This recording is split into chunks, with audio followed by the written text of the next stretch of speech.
तो गाइस कैसे हैं आप सब लोग। बैटल स्पिरिट के एपिसोड 102 के साथ हाजिर हो। तो लास्ट एपिसोड के एंड पे हमने देखा था कि हमारे रोग को पता चलता है कि जहां पर पूरे का पूरा प्लेनेट डिस्ट्रॉय हो जाएगा अगर वो तीनों जहां पर फेल हो जाते हैं। यानी कि इस टेस्ट में हर हाल में पास होना ही होना है और टेस्ट में पास होने का सिर्फ एक ही रास्ता है कि तुम्हें दूसरे जितने भी विल होल्डर्स हैं उन सभी को मारना होगा और उन सभी की विल पावर्स को एब्जॉर्ब करना होगा, क्योंकि ये भी एक तरीका है, अगर तुम चाहो तो तुम उनकी विल पावर को एब्जॉर्ब कर सकते हो। पोकेमॉन से कहते हैं कि इस टेस्ट की जो बिगेस्ट स्टैंडिंग होने वाली है वो यही होने वाली है कि जहां पर से भी एक गार्ड जनरेट हो।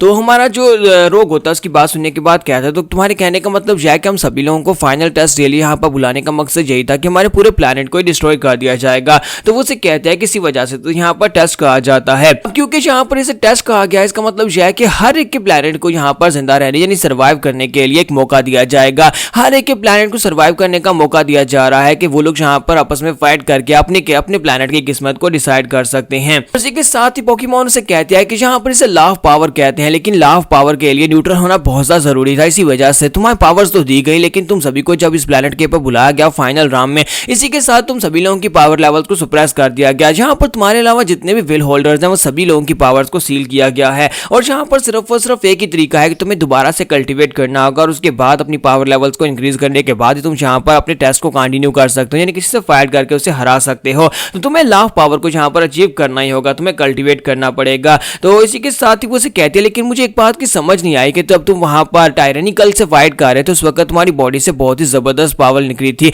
वो पावर कहां से आई थी? क्योंकि तुम तो अभी भी यहां पर आए हो, तुम्हें तो पता ही नहीं था कि यहां पर कल्टीवेट कैसे करना है। ऐसे दुनिया एक गार्ड ने यहां पर तुम्हें पहले से पावर्स देकर भेजा है, क्योंकि तुम लोग यहां पर सबसे लेट आए हो, इसी वजह से तुम्हें पहले से यहां पर पावर लेवल्स देकर भेजे गए हैं। तो इसी के साथ ही उसे कहते हैं कि दोबारा से अपनी पावर्स को यूज करके देखो। हाँ, तुम्हारा रोग उसे कहता है कि नहीं, मैं वैसी पावर्स दोबारा यूज नहीं कर सकता क्योंकि मुझे कुछ भी महसूस नहीं हो रहा। और इसी के साथ ही उसे कहता है कि इतना भी सिंपल नहीं है। और इसी के साथ ही हमारा रोग जो होता है वहां पर पावर्स को रिलीज करने की कोशिश करता है, लेकिन पावर्स को रिलीज नहीं कर पाता। तो रोग कहता है कि हाँ, मुझे लगा ही था कि मैं यहाँ पर पावर्स को दोबारा यूज नहीं कर पाऊंगा, मेरी सारी एनर्जी चली गई है। आखिर ऐसा कैसे हो सकता है कि मेरी बॉडी के अंदर मेरी बैटल स्पिरिट थी, मेरी रोग की, मेरी मैरिज की पावर थी, वो सारी पता नहीं कहीं पर चली गई।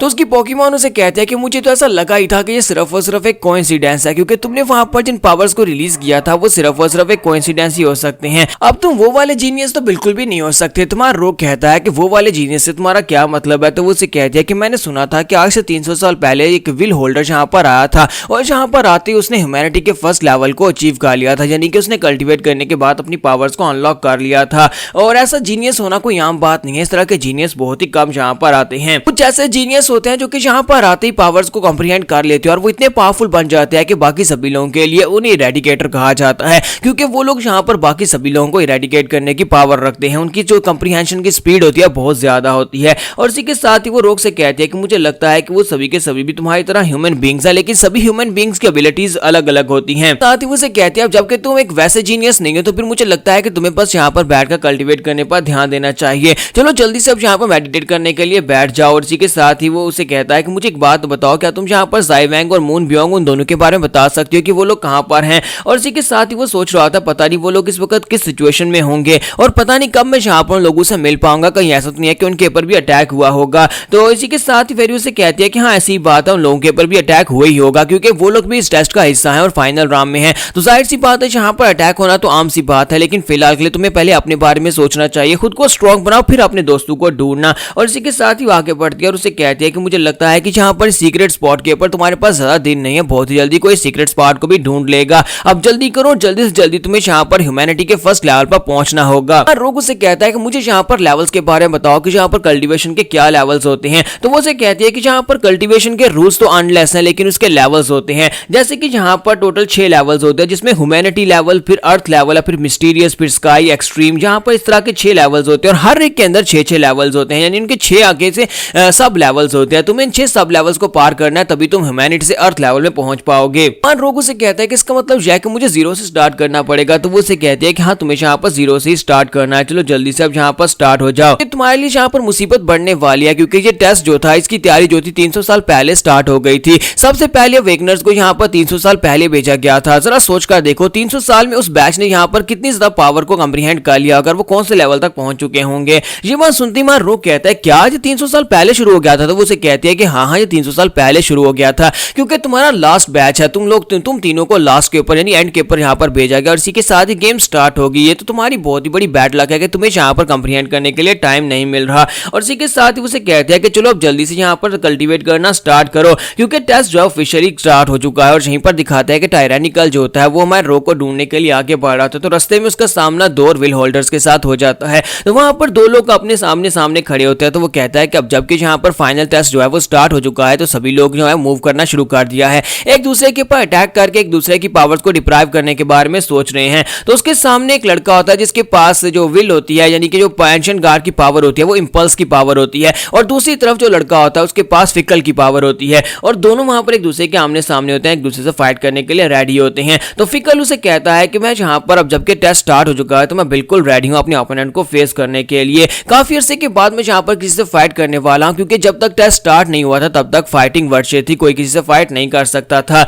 जबकि इंपल्स उसे कहता है कि हाँ क्यों नहीं, मैं भी तो यहाँ पर फाइट करके देखना चाहता हूँ कि मेरी पावर्स कितनी इंप्रूव हुई हैं। और इसी के साथ उसे कहता है कि मुझे यहाँ पर बहुत ज़्यादा गुस्सा आ रहा है, क्योंकि उसकी पावर इंपल्स की पावर है, इसका मतलब यह है कि उसे बहुत ज़्यादा गुस्सा आने वाला है। और इसी के साथ ही दूसरी तरफ से फिकल उसे कहता है कि मैं फिकल और मैं इस वक्त सेकंड लेवल ह्यूमैनिटी पे हूँ। लेकिन तो दूसरा लड़का होता है इंपल्स वाला, उसकी बात को ध्यान से सुनता नहीं है और जाकर उसके मुंह पर पंच मार देता है और कहता है प्लीज मुझे माफ करना, मैं कुछ ज्यादा इंपल्सिव हूँ, मैं बात को कंप्लीट भी नहीं सुनता और मेरे हाथ खुद भी चलना शुरू कर देते हैं। और इसी के साथ ही जब वो उसे पंच मारता है तो टायरानी जो होता है वो वहां पर ऊपर बैठा देख रहा होता है और कहता है देखो तो जरा इन दोनों की पावर लेवल्स तो वाकई में बहुत ज्यादा कमाल की हैं। अगर मेरा सामना इनमें से किसी के साथ हो जाएगा तो फिर मैं तो नहीं बच पाऊंगा, क्योंकि मेरी पावर लेवल्स अभी फर्स्ट लेवल पर भी ठीक तरह से नहीं पहुंच पाई। इंपल्सिव जैसे वहां पर उसके मुंह पर पंच मारता है तो फिकल उसे कहता है कि तुम तो यहाँ पर मुझे मारने की कोशिश कर रहे हो, लेकिन अफसोस के फिकल को तुम इतनी आसानी से बिल्कुल भी नहीं मार सकते, क्योंकि तुमने अपनी इंपल्सिवनेस ने यहाँ पर मेरी बात को ध्यान से सुना नहीं, क्योंकि तुम ह्यूमैनिटी के फर्स्ट लेवल पर हो लेकिन मैं ह्यूमैनिटी के सेकंड लेवल पर हूँ।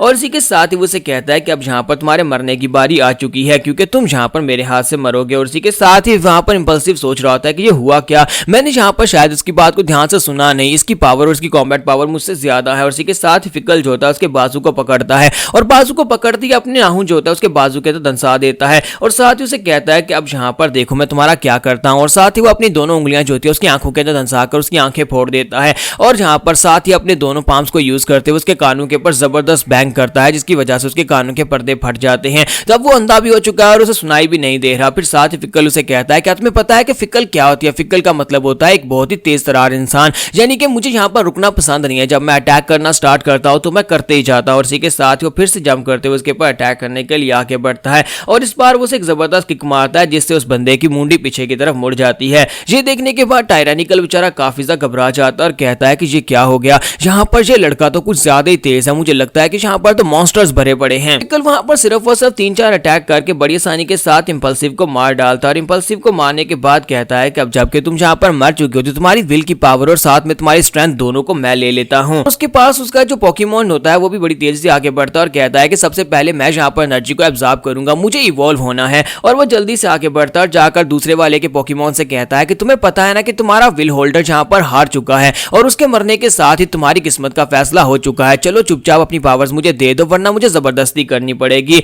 और उसका जो पोकेमॉन होता है वो उसे कहता है कि ठीक है मैं यहाँ पर खुद से गिव अप करने को तैयार हूँ। और वो अपनी पावर्स जो होता है वॉलंटरीली वहां पर दूसरे वाले पोकेमॉन को दे देता है और वो सारी की सारी पावर्स को एब्जॉर्ब कर जाता है, जबकि दूसरे का पोकेमॉन वहीं पर से गायब हो जाता है। तो यहाँ पर हम लोग अपनी एपिसोड 102 का एंड करेंगे और नेक्स्ट एपिसोड में देखेंगे अब हमारा रोग और उसके साथ ही इस तरह के माहौल में कैसे सर्वाइव कर पाएंगे जहाँ पर सभी लोग एक दूसरे का शिकार करने पर तुले हैं।